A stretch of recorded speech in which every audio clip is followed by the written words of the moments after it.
கர்த்தருடைய நாமம் மகிமைப்படுவதாக. இந்த புதிய நாளுக்காய் கர்த்தரை நன்றியோடு ஸ்தோத்திரிக்கிறேன்.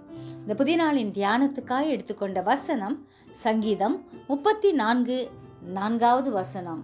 நான் கர்த்தரை தேடினேன், அவர் எனக்கு செவி கொடுத்து என்னுடைய எல்லா பயத்துக்கும் என்னை நீங்களாக்கி விட்டார். தாவீது அபிமெலேக்குக்கு முன்பாக வேஷம் மாறின போது அவனால் துரத்திவிடப்படுகையில் பாடின சங்கீதம்.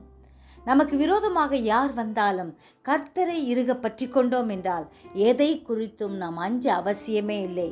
ஏனெனில் நாம் உண்மையாய் தொழுது கொள்கிற ஆண்டவர் நம் ஒவ்வொருவரையும் பாதுகாக்கிற தேவன், நாம் கூப்பிடும் போதெல்லாம் செவி கொடுக்கிற தேவனாய் இருக்கிறார்.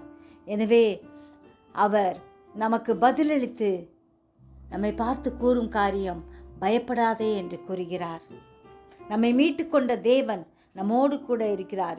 எனவே எதை குறித்தும் பயப்படாதபடிக்கு ஸ்தோத்திரத்தோடே கூடிய ஜெபத்தினாலும் வேண்டுதலினாலும் தேவனுக்கு தெரியப்படுத்துவோம். உலகம் தரக்கூடாத சமாதானத்தை தருகிற ஆவியானவர் நம் ஒவ்வொருவரையும் வழி நடத்துவார். ஜெபிப்போமா? ஜீவிகதான் அல்ல இயேசுவே, இந்த அருமையான நாளுக்காக நன்றியோடு ஸ்தோத்திரிக்கிறோம் ஐயா.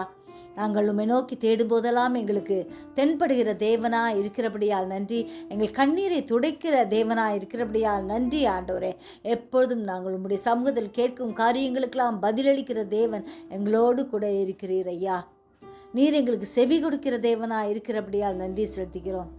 எங்களுடைய பயத்தை எல்லாம் நீக்கி எங்களை ஆசீர்வதிக்கிறபடியால் நன்றி. சிறியோரையும் பெரியோரையும் ஆசீர்வதிங்க. தூரத்திலும் சமீபத்திலும் இருக்கும் உடைய பிள்ளைகளை பாதுகாத்துக்கங்க. உலக சமாதானத்துக்காக ஜெபிக்கிறோம். கர்த்தர் இறங்கி அற்புதங்களை செய்யும்படியாய் ஜெபிக்கிறோம். உடைய நாமம் மட்டும் மகிமைப்படட்டும். உடைய கரத்தில் வறுமையாக்குகிறோம். இயேசுவின் மூலம் ஜெபங்கேளும் பிதாவே, ஆமென்.